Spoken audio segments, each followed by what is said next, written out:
ನಮಸ್ಕಾರ ಸ್ನೇಹಿತರೆ, ಎಲ್ಲರೂ ಹೇಗಿದ್ದೀರಾ? ಈ ಬ್ರಹ್ಮಾಂಡದಲ್ಲಿ ಕೇವಲ ಮನುಷ್ಯ ಮಾತ್ರ ಇದ್ದಾರಾ ಅಥವಾ ನಮಗೆ ಗೊತ್ತಿಲ್ಲದೆ ಇರೋ ನಮಗಿಂತ ಬುದ್ಧಿವಂತ ಜೀವಿಗಳು ಇದ್ದಾವ? ನಡೀರಿ ಇವತ್ತಿನ ಈ ಒಂದು ವಿಡಿಯೋದಲ್ಲಿ ರಹಸ್ಯಮಯವಾದ ವಿಷಯಗಳನ್ನು ತಿಳಿದುಕೊಳ್ಳೋಣ. ವಿಡಿಯೋನ ಕೊನೆ ತನಕ ನೋಡಿ ಅಂತ ಹೇಳ್ತಾ ಲೆಟ್ಸ್ ಸ್ಟಾರ್ಟ್ ದ ವಿಡಿಯೋ.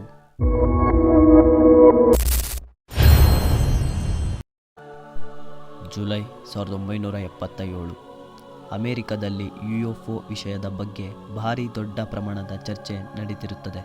ಈ UFO ಅಂದರೆ ಅಡ್ವಾನ್ಸ್ ಟೆಕ್ನಾಲಜಿ ಸ್ಪೇಸ್ಶಿಪ್. ಎಲ್ಲೆಡೆ ಜನರು UFOಗಳನ್ನು ನೋಡಿರುವುದರ ಬಗ್ಗೆ ವರದಿ ಮಾಡ್ತಾ ಇರ್ತಾರೆ. ಈ ವರದಿಗಳು ಬೆಳಕಿಗೆ ಬರುವ 1 ತಿಂಗಳ ಹಿಂದೆಯೇ ಪ್ರೈವೇಟ್ ಪೈಲಟರ್ ಆದ ಕೆನ್ನಿತ್ ಆರ್ನಾಲ್ಡ್ ಇವರು ಸೀಟಲ್ ನಗರದ ಬೆಟ್ಟದ ಸುತ್ತ 9 ಹೊಳೆಯುವ UFOಗಳನ್ನು ನೋಡ್ತಾರೆ. ಇವರು ಹೇಳುವ ಹೇಳಿಕೆ ಏನೆಂದರೆ ಅದರ ಸ್ಪೀಡ್ ಬಂದು 2000 km/h. ಇದಾದ 2 ವಾರಗಳ ನಂತರ ಅಮೆರಿಕದ ಮೂಲೆಗಳಿಂದ ವರದಿಗಳು ಬೆಳಕಿಗೆ ಬರುತ್ತದೆ. UFO ನೋಡಿರುವುದರ ಬಗ್ಗೆ ಮೀಡಿಯಾದಲ್ಲೂ ಭಾರಿ ಚರ್ಚೆ ಆಗಿತ್ತು. ಸ್ನೇಹಿತರೆ, ಒಮ್ಮೆ ಈ ನಕ್ಷೆ ನೋಡಿ. ರೆಡ್ ಕಲರ್ ಕಾಣಿಸ್ತಾ ಇರೋದು UFOಗಳ ಸಿಗ್ನಲ್ಸ್. ಈ 3 ಏರಿಯಾಗಳಲ್ಲಿ ಅತಿ ಹೆಚ್ಚು ಸಿಗ್ನಲ್ಸ್ ದೊರಕಿತು. ಈ ಜಾಗದಲ್ಲಿ ಮುಂಚೆ ಅತಿ ಹೆಚ್ಚು ನ್ಯೂಕ್ಲಿಯರ್ ಟೆಸ್ಟ್ಗಳು ನಡೀತಿತ್ತು. ಈ ಕಡೆ ನ್ಯೂ ಮೆಕ್ಸಿಕೋದಲ್ಲಿ ವಾಸಿಸುತ್ತಿದ್ದ ಮ್ಯಾಕ್ ಬ್ರೆಜಿಲ್ಗೆ 3 ತಿಂಗಳು ಮುಂಚೆ ಇವನ್ ಜಮೀನಿನಲ್ಲಿ UFOಗೆ ಸಂಬಂಧಿಸಿದ ಭಾಗಗಳು ಸಿಕ್ಕಿರುತ್ತದೆ. ಇದೆಲ್ಲ ತಗೊಂಡು ಅಲ್ಲಿನ ಪೊಲೀಸ್ ಆದ ಜಾರ್ಜ್ ವಿಲ್ಕಾಕ್ಸ್ಗೆ ತೋರಿಸ್ತಾನೆ. ಇದನ್ನೆಲ್ಲ ನೋಡಿದ ಕರ್ನಲ್ ವಿಲಿಯಂ ಬ್ಲ್ಯಾಂಚರ್ಡ್ ಇವನು RAFನ ಕಮಾಂಡರ್ ಆಗಿರ್ತಾನೆ. ಇದಾದ 1 ದಿನ ಬಳಿಕ RAF ಒಂದು ಹೇಳಿಕೆಯನ್ನು ನೀಡುತ್ತದೆ. ಅದೇನೆಂದರೆ ಇಲ್ಲಿಯ ತನಕ ಬಂದ ವರದಿಗಳೆಲ್ಲವೂ ನಿಜ ಆಗಲಿದೆ ಎಂದು. ಇದಾದ 1 ದಿನ ಬಳಿಕ ಇವರು ಕೊಟ್ಟಿದ್ದ ಹೇಳಿಕೆ ಹಿಂಪಡೆಯುತ್ತಾ ಹೇಳೋದೇನೆಂದರೆ ಇವರಿಗೆ ಸಿಕ್ಕಿದ್ದು ಹಾಟ್ ಏರ್ ಬಲೂನ್ ಅಂತ.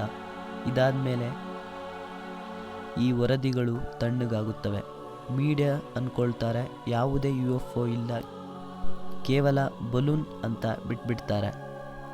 ಇದಾದ ಹಲವು ವರ್ಷಗಳ ನಂತರ 1970ರಲ್ಲಿ ಮತ್ತೆ ನ್ಯೂ ಮೆಕ್ಸಿಕೋ ಸಿಟಿಯಲ್ಲಿ UFO ಹಾರಾಡ್ತಾ ಇರೋದನ್ನು ನೋಡ್ತಾರೆ ಮತ್ತು ಆ UFOಗೆ ಸಿಡಿಲು ಬಡಿದು ಅಲ್ಲಿದ್ದ ಏಲಿಯನ್ಸ್ ಎಲ್ಲ ಮರಣ ಹೊಂದಿದೆ ಎಂದು ಸಹ ಹೇಳ್ತಾರೆ. 1980ರಲ್ಲಿ ಮೇಜರ್ ಮಾರ್ಸೆಲ್ ಅವರು ಒಂದು ಬುಕ್ಕನ್ನು ಬರೀತಾರೆ. ಅದರಲ್ಲಿ ಇವರು ಹೇಳೋದೇನೆಂದರೆ ಇವರು ನೋಡಿದ್ದ ವಸ್ತು ಭೂಮಿಯಲ್ಲಿ ಮಾಡಿರೋ ಥರ ಇರಲಿಲ್ಲ ಎಂದು. ಜನರು ಹೇಳುವ ಪ್ರಕಾರ ಇಲ್ಲಿ ಕ್ರ್ಯಾಶ್ ಆದ UFOನಲ್ಲಿ ಜೀವಂತ ಏಲಿಯನ್ಸ್ಗಳು ಪತ್ತೆಯಾಗಿತ್ತು ಎಂದು. US ಆರ್ಮಿ ಅದನ್ನು ಸೀಕ್ರೆಟ್ ಪ್ಲೇಸ್ನಲ್ಲಿ ಇಟ್ಟಿದ್ದಾರೆ ಮತ್ತು ಇನ್ನು ಕೆಲವರು ಇಲ್ಲಿಯವರೆಗೂ ಆ ಏಲಿಯನ್ಸ್ಗಳೆಲ್ಲರನ್ನು ಟಾಪ್ ಸೀಕ್ರೆಟ್ ಪ್ಲೇಸ್ನಲ್ಲಿ ಬಂದಿ ಮಾಡಿ US ಆರ್ಮಿ ಆ ಏಲಿಯನ್ಸ್ಗಳ ಲೈಫ್ ಬಗ್ಗೆ ರಿಸರ್ಚ್ ಮಾಡ್ತಾ ಇದೆ ಎಂದು. ಇದೆಲ್ಲ ಆಗ್ತಾ ಇರೋದು ಟಾಪ್ ಸೀಕ್ರೆಟ್ ಲೊಕೇಶನ್ ಆದ ಏರಿಯಾ 51ನಲ್ಲಿ. ಸ್ನೇಹಿತರೆ, ಏರಿಯಾ 51 ಅನ್ನೋದು ಆ್ಯಕ್ಚುಲಿ US ಮಿಲಿಟರಿ ಫೆಸಿಲಿಟಿ. ಇದು ಮರುಭೂಮಿಯ ಮಧ್ಯಭಾಗದಲ್ಲಿ ಕಂಡುಬರುತ್ತದೆ. ಈ ಪ್ರದೇಶಕ್ಕೆ ಯಾರಿಗೂ ಪ್ರವೇಶ ಇಲ್ಲ. ಇದ್ರ ಹೊರಗಡೆ ಈ ರೀತಿಯಾದ ಬೋರ್ಡ್ಗಳನ್ನು ಹಾಕಿದ್ದಾರೆ. ಇಲ್ಲಿ ಯಾವುದೇ ಫೋಟೋಗ್ರಫಿ ಆರ್ ವಿಡಿಯೋಗ್ರಫಿ ಮಾಡುವ ಹಾಗಿಲ್ಲ. ಬರೀ ವಾರ್ನಿಂಗ್ ಅನ್ನೋದು ಕಾಣಿಸ್ತಾ ಇದೆ. ಯಾಕೆ? ಏನಿರಬಹುದು ಇದರ ಒಳಗಡೆ? ಸ್ನೇಹಿತರೆ, ಹೋಗೋಕ್ಕೆ ಮುಂಚೆ ಒಂದು ವಿಷಯ ಹೇಳೋಕೆ ಇಷ್ಟಪಡ್ತೀನಿ. ಅದೇನೆಂದರೆ ಇಷ್ಟೊತ್ತು ಹೇಳಿದ್ನಲ್ಲ, ಅದೊಂದು ಕಡೆ ಆದರೆ ಇದರ ಡಾರ್ಕ್ ಟ್ರೂತ್ ಬೇರೆಯೇ ಇದೆ. ಸೊ ನೀವು ಆ ವಿಡಿಯೋನ ನೋಡಬೇಕಂದ್ರೆ ಪಾರ್ಟ್ 2 ಬೇಕಿದ್ದರೆ ಕಮೆಂಟ್ ಮಾಡಿ.